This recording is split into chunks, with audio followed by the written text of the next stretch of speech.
Hi, how's it going? I'm Marlena. Thanks for wandering by. Welcome to my end of the month video, my month gone by, where I review all the tarot and oracle decks and practices that I engaged in the previous month.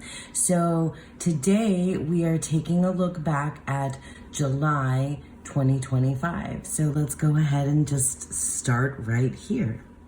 So we'll start by just briefly mentioning the cards that are here on my reading table. These two cards represent the animal that I was working with this past month in animal gnosis, which is a practice that I get into every single month. Tegan of Animals in Arcana has a YouTube channel and a Patreon, and she leads and guides a practice called animal gnosis, where we work with one animal each month. I'll leave her information in the description box below if you haven't heard of Tegan or if you're unfamiliar. But this month, our animal was pigeon.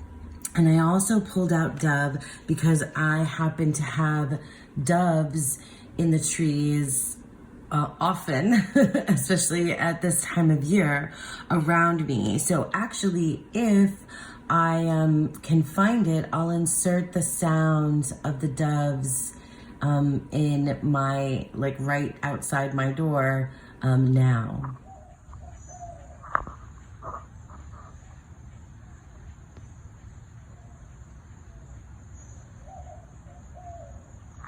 So yeah, these two cards come from the Animal Guide Oracle, which is a deck created by my friend Andy Taylor. These are the backs, so pretty. But I pulled out dove alongside pigeon, and definitely this animal represented like a messenger, like a way of kind of tapping into my like internal landscape, but also it was a very present symbol of in my external world. And definitely this key phrase, find your way home, kind of like that internal and external. This is actually more external, and then peace, the internal. What was really interesting, and I talked about this in a previous video, was that I did a month ahead reading.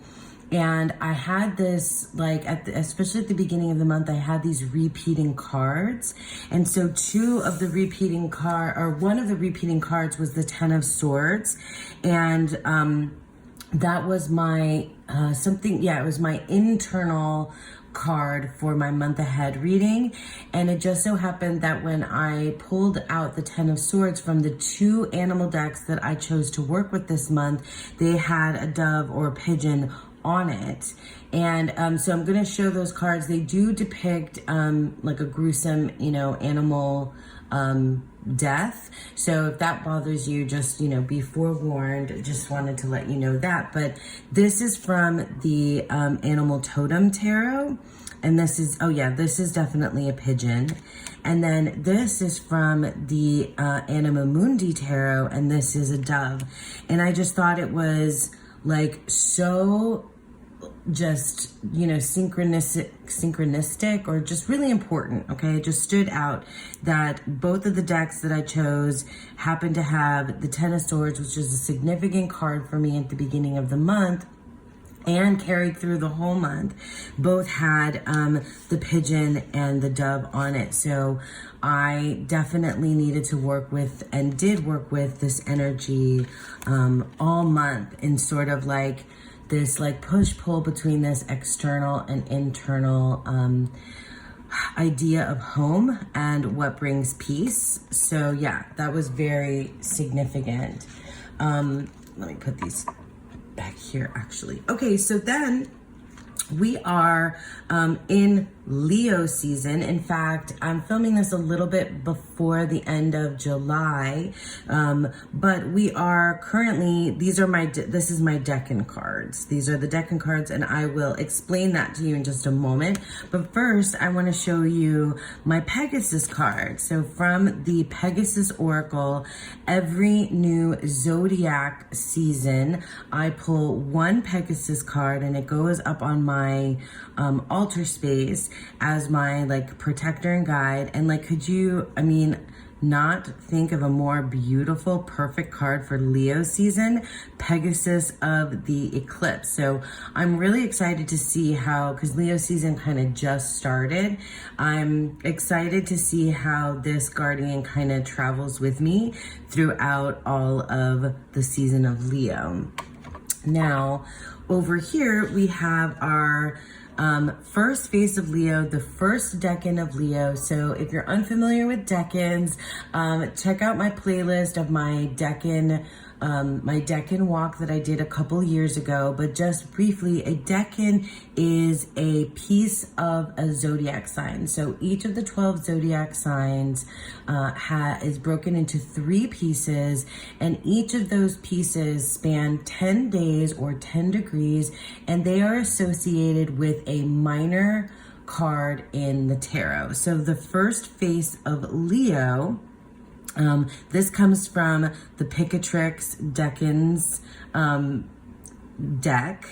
And then we have from the Telos Tarot, these are these cards here from the Telos Tarot. So we have the 5 of Wands is our first decan of Leo, and it's we have the Thoth title here, so it is Saturn in Leo. So the major cards are represented here as well. So Saturn is the universe card or the world card, and Leo is the strength card or the lust card in the tarot. So we have Saturn in Leo, the 5 of Wands. And then I like to pull from the Arcana of Astrology, the planetary and zodiac sign that, go with each of these. And I just feel like this whole table was just like gorgeous with all of these specific colors. So I pull these out typically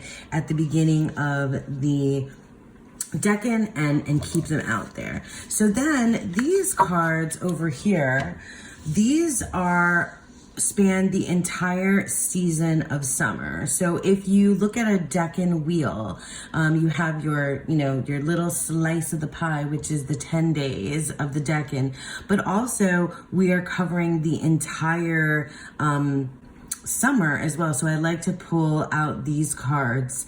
The Ace of Wands and the Princess of Wands hangs out with us through all of summer. Then I have the decans of Leo, the decan cards from the Tabula Mundi Tarot, and this little, it's a little kind of like booster pack or extra cards that you can purchase separately from Tabula Mundi, but a lovely person sent these to me. So you have all of the decans of Leo here. And then this is the Prince of Wands, who is our court card that is through a couple of the decans of Leo, but it also has what we call like its shadow decan, sort of is the another sign. So it's 2 decans of Leo, but 1 decan. I think of the decan before. I think it was in Cancer. Yeah. Anyway, so those are all the cards from my reading table and the decans. Those are the practices that I continuous throughout each month.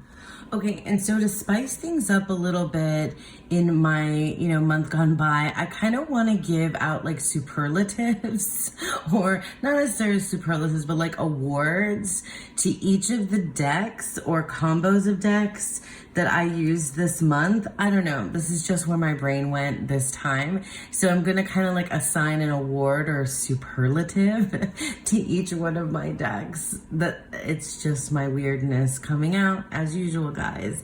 So let's get started. Okay, so the JK Tarot is the deck, my most playful deck this month.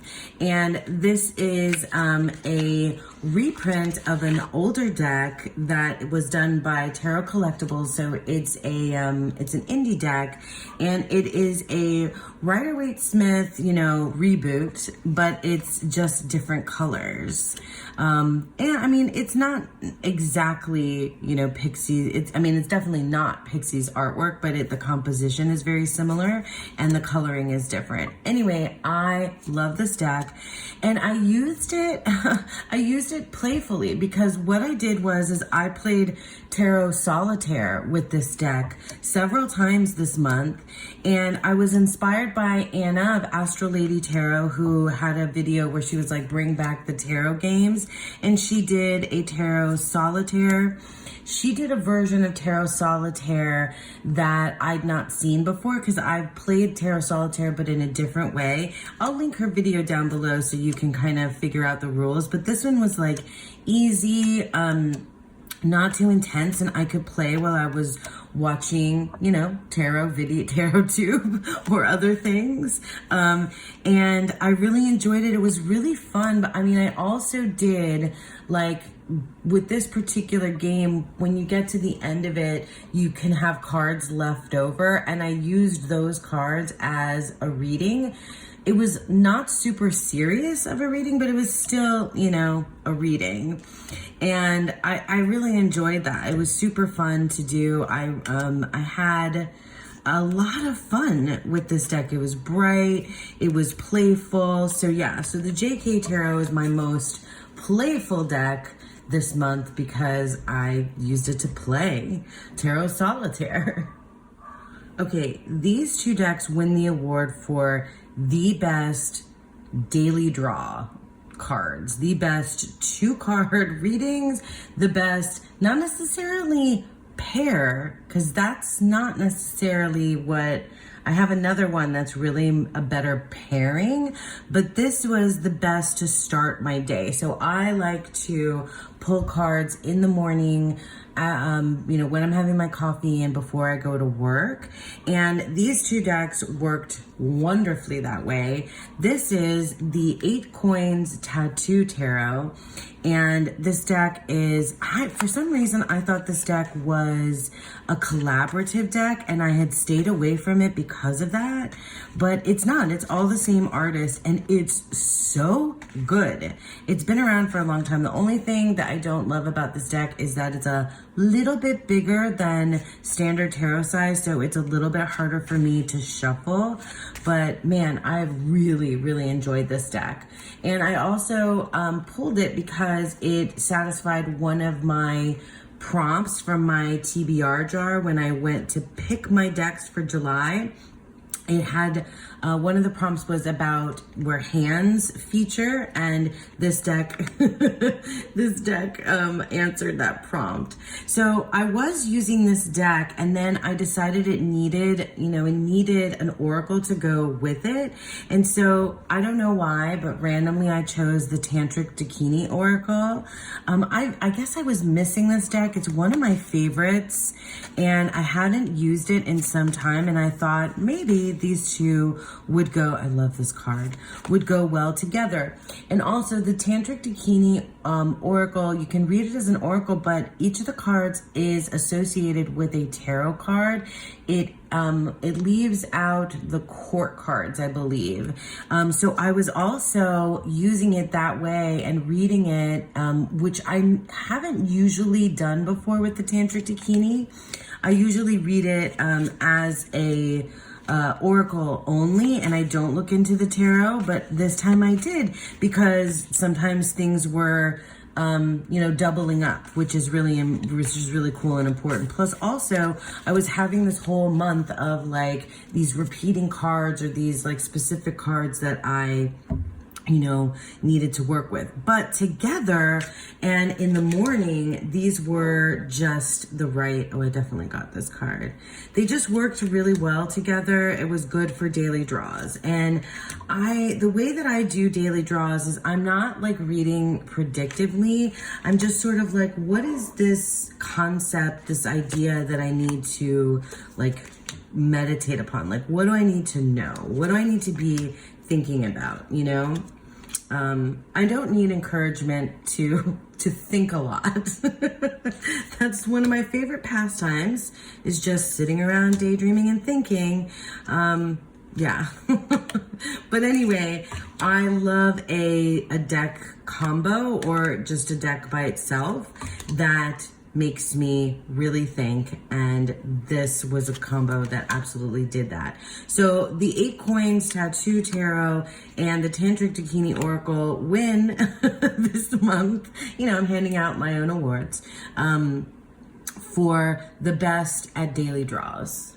Okay, so this is the Animal Totem Tarot, which I have edged very poorly in brown, is the winner of the deck, the best loner deck, like the best standalone deck. Like if this were a book series, this would be the best one, a standalone deck, because I really I might have used an oracle like once with this, but for the most part, I was using this deck on its own, and I was doing, well, I won't be able to fit a 9-card reading here, but I was doing 9-card readings a couple of times this month with the Animal Totem Tarot.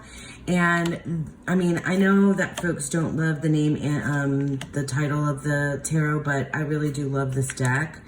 I don't love the guidebook, although I do have it right here. It's very chunky, like it's a huge guidebook.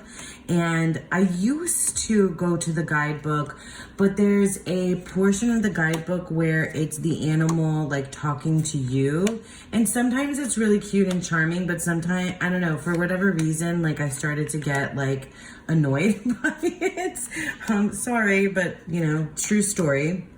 I started to get kind of annoyed by it, but I was, I had fun, you know, and also found value in the readings that I did with the Animal Totem Tarot, because I like to do a reading where I'm checking in with people in my life. So I'll do a thing where I put myself in the middle, and then I'll ask about, like, you know, how are things with me and my partner, my daughter, my mother, my father, my friends, you know.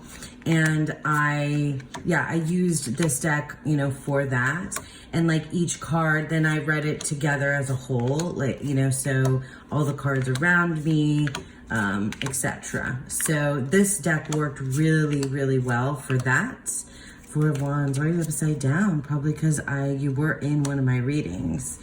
So yeah, I really like this deck. I think it's because each of the cards is a different animal, and it's not like tying in together through a suit like some animal decks do. It's very standalone. Like each of the cards stands alone, and I feel like the deck itself stands alone. Like I don't need an oracle deck for this. I feel like it speaks volumes, you know, like this llama, the Page of Pentacles came out for me, and just like the innocence, or no, it's not a llama, it's an alpaca. This alpaca, just like the innocence here was really significant. And I know there are lots of tarot that don't need an oracle, but this one really shines. Oh my gosh, this was so great. This was a card I pulled for one of my dearest oldest friends from childhood, and I talked to her. We had a really lovely conversation too, told her about this card as well. And we definitely talked a lot about our kids and the future and stuff, so that was really awesome. Anyway, yeah, so that's the Animal Totem Tarot that wins the award for like my best standalone deck this month. So to follow up the standalone tarot deck, I'm going to give the award to the standalone oracle deck, to Messages from the Light meditation deck. And I think this deck is built to be used on its own. I do use it with the tarot. I did pair this with some of the readings, but then I just really wanted to use it as I think it's intended, to meditate upon. That was the last card that I pulled, Nature. I told my friend that I was so pissed when I got this card, because I was like, Ugh, I mean, sorry. I mean, I love nature, I do, but it is so hot right now. The last thing I want to do is be outside. It is, I mean, it's always hot in South Florida, but it is unbearable. Like, this is the time where you just like need to be indoors. It is so hot unless it's raining. And then sometimes you want to run around outside in the rain. But anyway, I got this card and I was like, why are you telling me I need to be, you know, I need to focus on nature? Anyway, it was just kind of funny and ironic. But this is the Messages from the Light meditation deck. I mean, it's one of those decks that's like a little bit woo, but I really do love the artwork. I do like that it's like this like little square guy. It's kind of weird. It stands out on its own. It doesn't feel like it just feels, I don't know, kind of wacky. I don't know if that makes sense, because the artwork, while it is cohesive, it also really just from one card to the next, it's like, what is happening?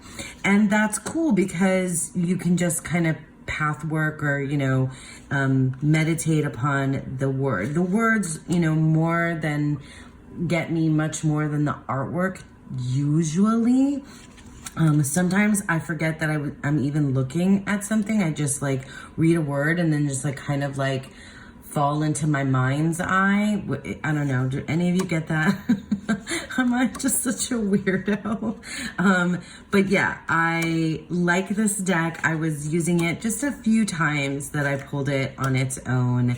I did get this card. I did use this card in a reading, but I definitely pulled some cards on its own, and I think truthfully that this deck works better for, you know, meditation and on its own than necessarily next to tarot. So yeah, that's the Messages from the Light meditation deck, winning for the most outstanding standalone oracle deck for me this month.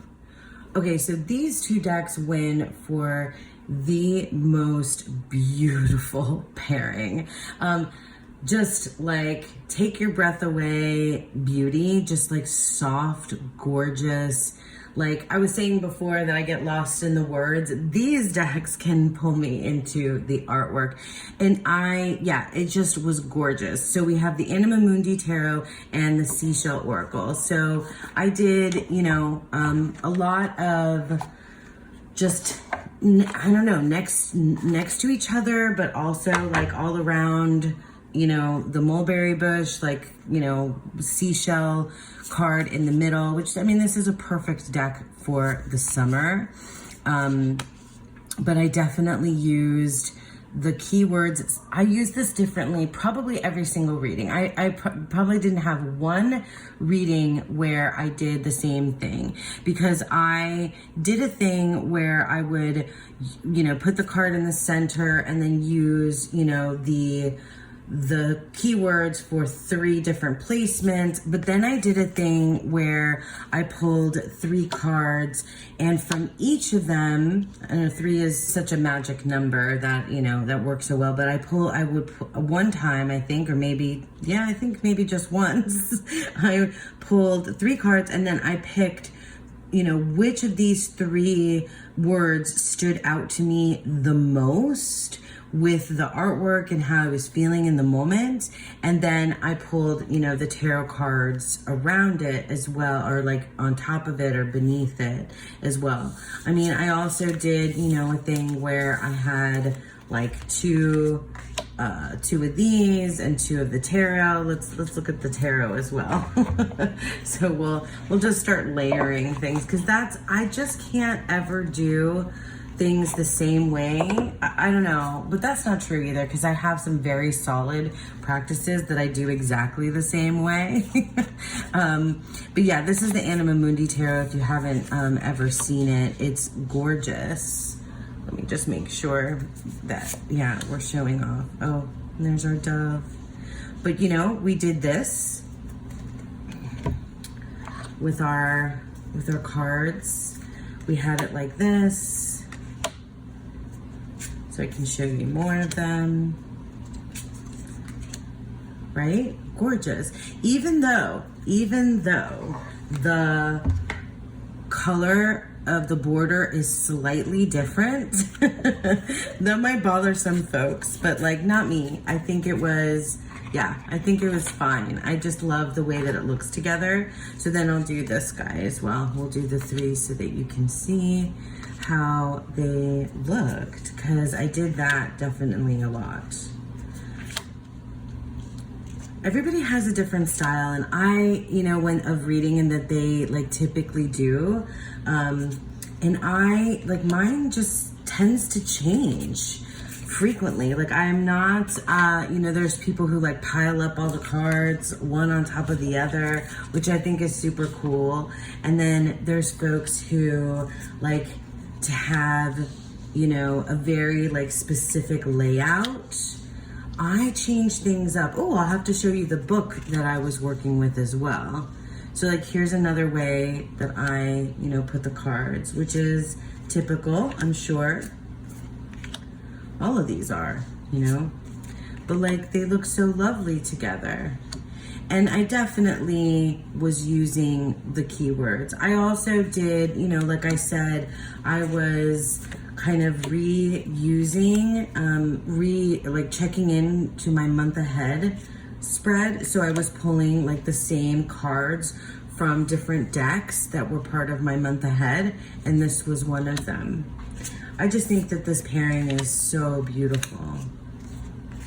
So yeah, so that is the Seashell Oracle and the Anima Mundi Tarot, my most beautiful pairing this month.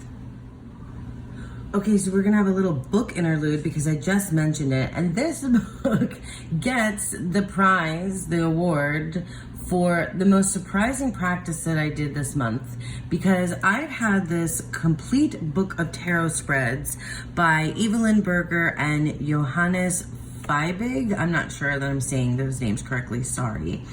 For, I mean, years. I've had this for years, and I've rarely used it. And then for, I don't know, I got like a wild hair and decided to crack this book out to start using some of the, you know, tarot spreads in here. And it's super cool because it has some really good spreads. So it has, let's see, you know, the whole first part gives you of like, what, you know, how to use the cards, reading for yourself, applications, then it gets into the types of, you know, spreads. So like for every day and for relationships. And I had like dog-eared these like so long ago, and that it was like really permanently there, but I like really didn't use them that much. Anyway, tons of really cool spread layouts that I did. I don't usually, you know, use books like this, and I really had a good time. But something that I realized about this book that makes it so worth, I don't know how much it cost.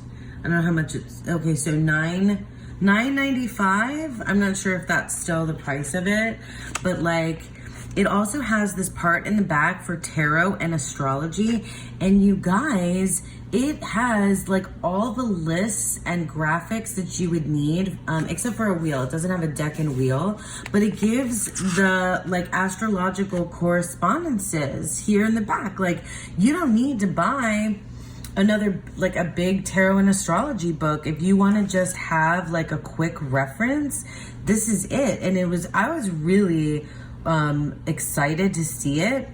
Look, it has the definition of the astrological signs with the I statement for each of them. It gives you the list of the major arcana and the astrological signs, the court cards. So this gives you like the more dominant ones. So like, for example, Leo, King of Wands, Prince of Wands in the Thoth. Also, it correlates the kings to the princes, from the kings from the RWS to the princes in the Thoth, which is what I do, and I really, really enjoyed that. It had that in there. Yeah, so like the Waite and Marseille tarot quartz, and then the Crowley tarot quartz, the cards for astrological planets, so the planets, and then your major arcana there. It gives you the reigns and the elevations for each planet. So like that's really good. Like the sun is ruled by Leo and it's elevated in Aries. Mercury rules Gemini and Virgo. So like this is just a really good, like, you know. And then here is your decans, but it's separated by the seasons of the northern hemisphere, so just be advised there. So it has like your dates and your cards, your 10-day cycle. So like obviously we start off with Mars and Aries, the Two of Wands. I just really like this graphic.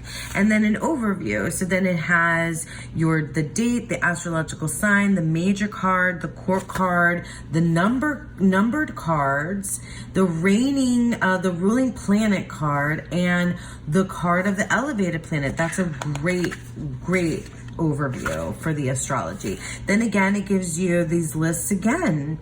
So it goes from rather than the astrology, it lists the card and then the astrology on this side. So further applications, like your personal lucky card. Look, I'm just saying, this little $10 book of tarot spreads has like all this information about tarot and astrology that is so valuable, just like a little go-to guide here. I love it. So this wins for like the most surprising practice and most surprising, you know, information that I just happened to find. And like I was really stoked about it. So the complete book of tarot spreads by Evelyn Berger and Johannes Feibig.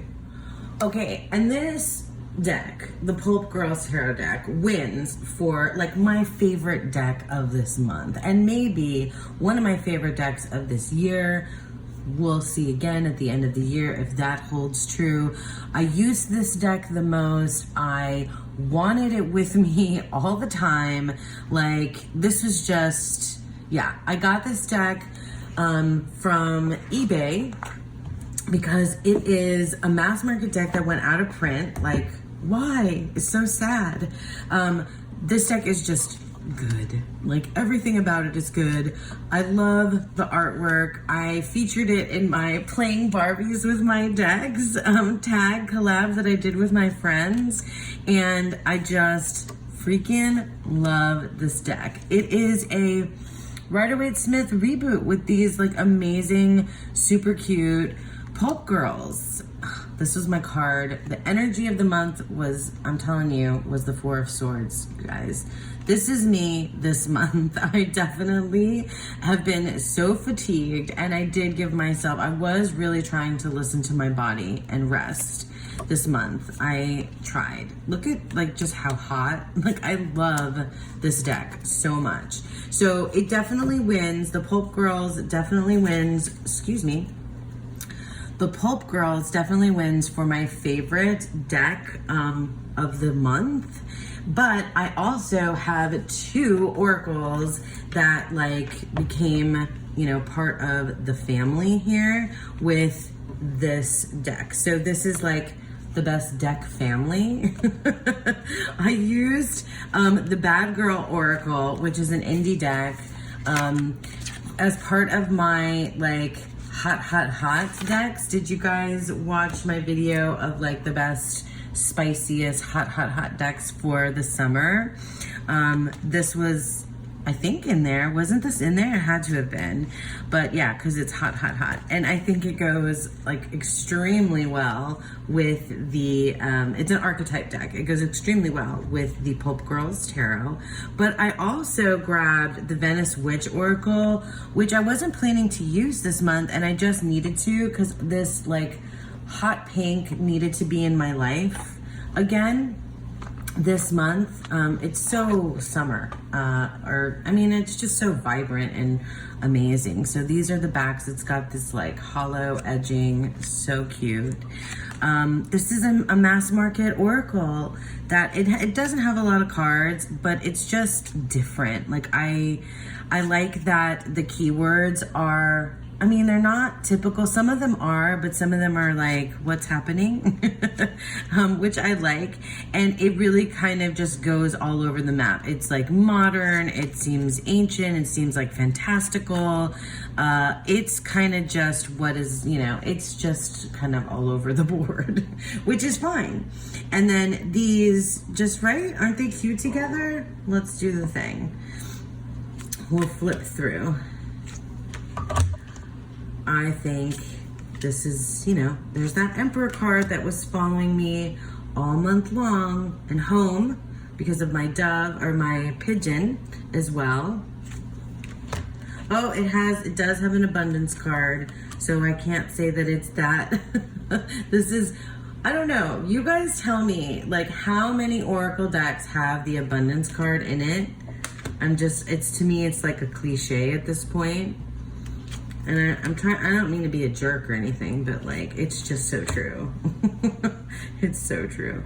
There's my 10 of Swords. So yeah, these are so cute together. So, so cute. Yeah. And oh, look at that. The family, the lovers, the ingenue. So definitely my best deck family, although I did absolutely use just these two, and just the Pulp Girls Tarot on its own. So there we have here, I'll grab the Venice Witch Oracle, the Bad Girl Oracle, and the Pulp Girls Tarot deck. Total standout favorites from this month, for sure. So lastly, the couple of decks I'm going to show you win the award. Well, this one for sure. The Tarot of the Crystal World. This is an indie deck.